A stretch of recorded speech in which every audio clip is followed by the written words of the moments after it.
Hola, mi nombre es Eduardo Trillo, soy R1 de Neuro en el Hospital La Paz, en Madrid, y vamos a hablar dentro de este gran bloque de clase de algoritmos diagnósticos de las alucinaciones. Este es el algoritmo, vamos a ir desarrollándolo a medida que pase la clase, pero si tenemos un cuadro o un paciente que en el caso clínico, en el algoritmo diagnóstico que nos pongan en el examen MIR, presente alucinaciones, nos tenemos que hacer las siguientes preguntas. Lo primero es si existe un antecedente o no de ingestas de drogas o alcohol. Esto sabéis que es muy importante y muchas veces ni nos fijamos y se nos olvida, y a veces la pregunta es mucho más sencilla de lo que parece. Bien, lo siguiente que nos vamos a preguntar es cómo son esas alucinaciones. ¿Tiene un componente predominantemente visual o predominantemente auditivo? Quizás son los dos tipos de alucinaciones más importantes. Si son alucinaciones fundamentalmente visuales, pensaremos en algo más neurológico, y auditivas fundamentalmente pensaremos en algo más psiquiátrico. ¿Son o no son episódicas o son alucinaciones continuas? Pues un poco lo mismo. Las episódicas quizás nos orienten más a algo orgánico y las continuas más a algo psiquiátrico. ¿Y están asociadas o a qué están asociadas esas alucinaciones? Aquí os hablo un poco del sueño o a etapas del dormirse, el despertar, porque voy a hablar un poquito de la narcolepsia, pero también a veces puede haber otro tipo de desencadenantes que nos puedan orientar en qué se relacionan o a qué se relacionan ese tipo de alucinaciones. Bien, en pacientes que tenemos antecedentes de drogas o alcohol, vamos a hablar fundamentalmente del alcohol, pero dos tipos de drogas como son la cocaína y el LSD, porque tienen características peculiares. Una es la cocaína, que sabéis que las alucinaciones que tienen de forma característica, y ya si lo leemos tenemos que ir a cocaína en el MIR, serían las alucinaciones fórmicas. ¿Sí? El paciente piensa que tiene hormigas en todo el cuerpo. Y por otro lado, el LSD, que tenemos que leer en el MIR como palabra clave, el mal viaje, del que tanto se insiste Gorka. Sabéis que es una droga muy alucinógena. Empezamos con el alcohol, el síndrome de abstinencia alcohólica. Sabéis que es un stop brusco del consumo de alcohol en un paciente alcohólico crónico. Hay estigmas de alcoholismo, como una elevación de la GOT y de la GPT, pues ya sabéis, 2,1 en relación, sobre todo, por un aumento mayor de la GOT. Otras cosas importantes también, sobre todo más para el alcoholismo crónico, es una elevación de la GGT más un volumen corpuscular medio alto elevado, como si tuviésemos una anemia macrocítica, pero no tenemos por qué tener anemia, muchas veces solo tenemos esos marcadores, y tiene una alta especificidad para alcoholismo crónico, cuando están las dos presentes. ¿Qué cuadros que dentro de la abstinencia alcohólica nos pueden dar alucinaciones? Bueno, el primero es la alucinosis alcohólica, que no es una alucinación, es una alucinosis. El paciente tiene conciencia de la realidad y sabe que lo que está viendo no es real.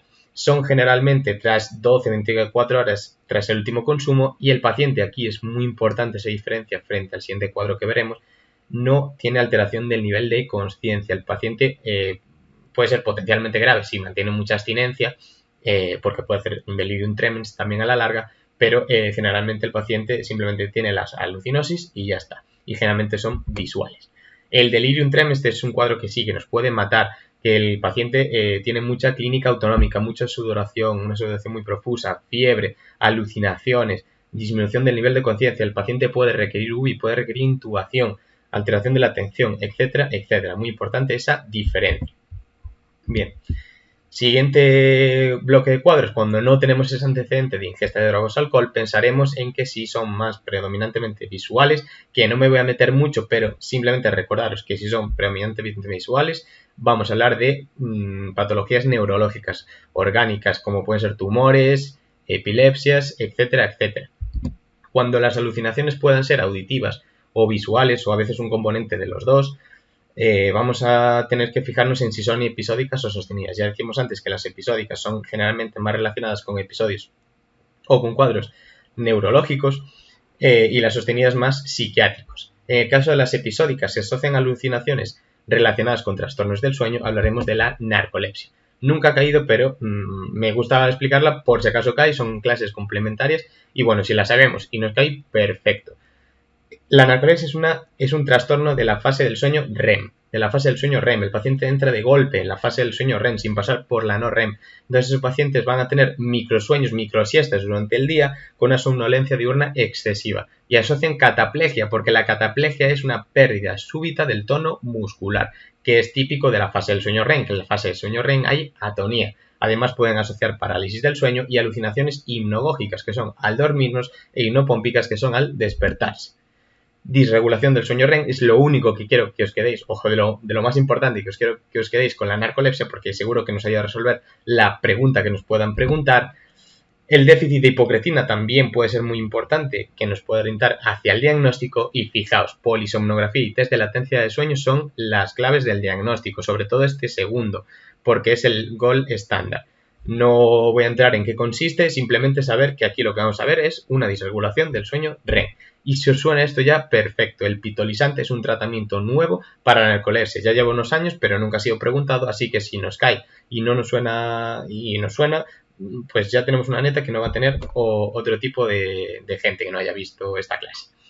En el caso de que no tengan relación con trastornos del sueño y sean también episódicas, pues puede ser debido a una epilepsia, por ejemplo, pues porque la anomalía epileptiforme esté dando crisis a nivel occipital, que nos puede dar alucinaciones visuales, o a nivel más temporal, que nos puede dar alucinaciones más auditivas, pero va a ser episódica porque no siempre tiene por qué estar descargando esa anomalía epileptiforme o lo que esté provocando la epilepsia.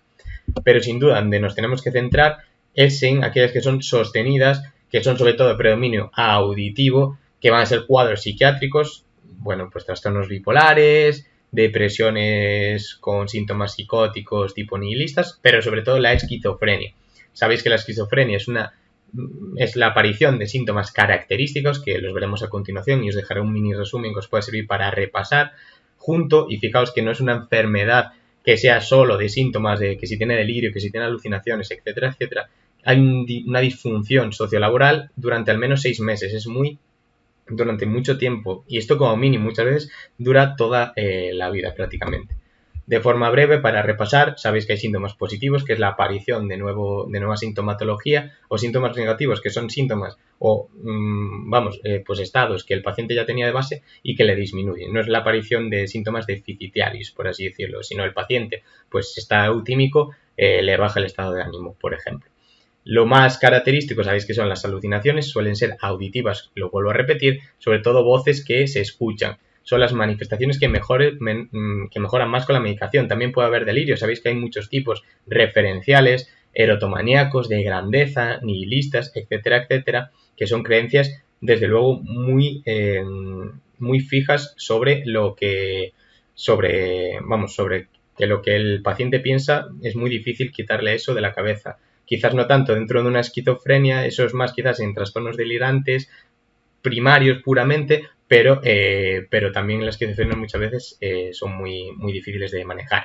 Desorganización del pensamiento, del comportamiento. Esos pacientes pues muchas veces se van por las ramas hablando, cuentan palabras, pues presentan neologismos, palabras nuevas, hablas tangenciales, discursos circunstanciales que no tienen pues mucha relación con lo que le estás preguntando, con lo que le estás hablando.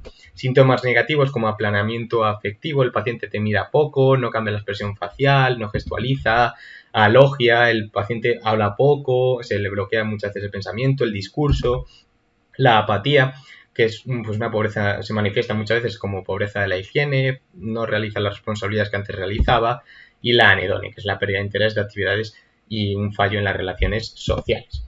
Esto es todo, os dejo ahí mi correo para cualquier duda que tengáis, mucho ánimo con la preparación y muchas gracias.